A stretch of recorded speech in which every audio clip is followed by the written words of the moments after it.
खूप खूप वर्षांपूर्वीचा तो काळ होता जेव्हा गुरु शिष्य परंपरेला फार मोठं महत्त्व होतं. हस्तिनापूरजवळ दाट जंगलांनी वेढलेला एक प्रदेश होता. त्या जंगलात निषाद समाजाचा राजा हिरण्यधनू राहत होता. त्यांचा मुलगा म्हणजे एकलव्य. एकलव्य गरीब घरात वाढला होता, पण त्याचं मन मात्र अतिशय श्रीमंत होतं. त्याला धनुष्य बाणाची विलक्षण ओढ होती. इतर मुलं खेळण्यात वेळ घालवत असताना एकलव्य मात्र झाडांच्या फांद्यांपासून धनुष्य बनवायचा, दगडांना लक्ष्य मानायचा आणि तासनतास सराव करायचा. तो अनेकदा आकाशाकडे पाहून स्वतःशीच म्हणायचा, मी कुणीही असलो तरी एक दिवस महान धनुर्धर नक्की होणार. एक दिवस एकलव्याला कळलं की महान धनुर्विद्याचार्य द्रोणाचार्य हस्तिनापूरमध्ये राजपुत्रांना विद्या शिकवत आहेत. हे ऐकताच त्याच्या मनात आशेचा दीप पेटला. तो लांबचा प्रवास करत हस्तिनापूरला पोहोचला. द्रोणाचार्यांसमोर उभा राहून त्याने आदराने मस्तक झुकवलं आणि नम्रतेने विनंती केली, गुरुदेव, मला तुमच्याकडून धनुर्विद्या शिकायची आहे. कृपया मला शिष्य म्हणून स्वीकारा. द्रोणाचार्यांनी त्याच्याकडे पाहिलं. त्याचे साधे कपडे, त्याची जात, त्याची पार्श्वभूमी सगळं पाहून त्यांनी कठोर शब्दात नकार दिला. हा नकार एकलव्याच्या हृदयाला टोचणारा होता. पण तो रागावला नाही, ओरडला नाही. डोळ्यांत पाणी असूनही त्याने गुरूंचा मान राखला आणि शांतपणे जंगलात परतला. जंगलात परतल्यावरही एकलव्याचं ध्येय बदललं नाही.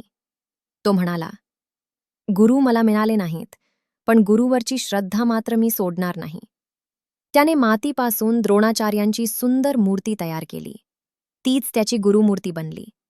रोज सकाळी तो त्या मूर्तीसमोर बसून ध्यान करायचा, नमस्कार करायचा आणि मग सराव सुरू करायचा. उन्ह असो वा पाऊस, थंडी असो वा अंधार, एकलव्याचा सराव कधीच थांबत नसे. बाण सोडताना तो मनात गुरूंचं नाव घेत असे.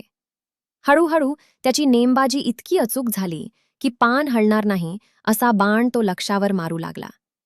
जंगलातील प्राणी, पक्षी, झाडं सगळेच त्याच्या परिश्रमाचे साक्षीदार झाले. एक दिवस अर्जुन शिकारीसाठी त्या जंगलात आला. तिथे त्याने एकलव्याचं अद्भुत कौशल्य पाहिलं. अर्जुन थक्क झाला. त्याला वाटलं, गुरुदेवांनी मला सर्वोत्तम धनुर्धर बनवण्याचं वचन दिलं होतं. मग हा कोण आहे? तो ताबडतोब द्रोणाचार्यांकडे गेला आणि घडलेली घटना सांगितली. द्रोणाचार्य चिंतेत पडले. त्यांनी एकलव्याला भेटण्याचा निर्णय घेतला. द्रोणाचार्य जंगलात आले. एकलव्याने त्यांना पाहताच साष्टांग नमस्कार केला. त्याने सांगितलं की तो द्रोणाचार्यांनाच गुरु मानतो आणि त्यांच्या मूर्तीसमोर बसून विद्या शिकतो. हे ऐकून द्रोणाचार्य स्तब्ध झाले. थोड्या वेळानंतर त्यांनी गुरुदक्षिणा मागितली. तुझा उजवा अंगठा. क्षणभर वेळ थांबल्यासारखा वाटला, पण एकलव्याच्या चेहऱ्यावर ना राग होता ना भीती. त्याने मनात म्हटलं, गुरूंसाठी दिलेलं काहीच कमी ठरत नाही.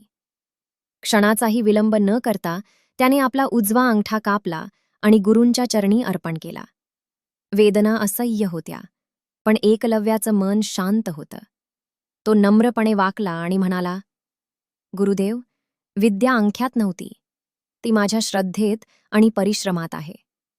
तो शांतपणे जंगलात निघून गेला. एकलव्याचा अंगठा गेला, पण त्याचा त्याग, गुरुभक्ती आणि परिश्रम इतिहासात अमर झाले. खरी विद्या ही जन्मावर नाही, तर परिश्रमावर अवलंबून असते. श्रद्धा, त्याग आणि मेहनत माणसाला खऱ्या अर्थाने महान बनवतात. हेच एकलव्याचं अमर जीवन संदेश आहे.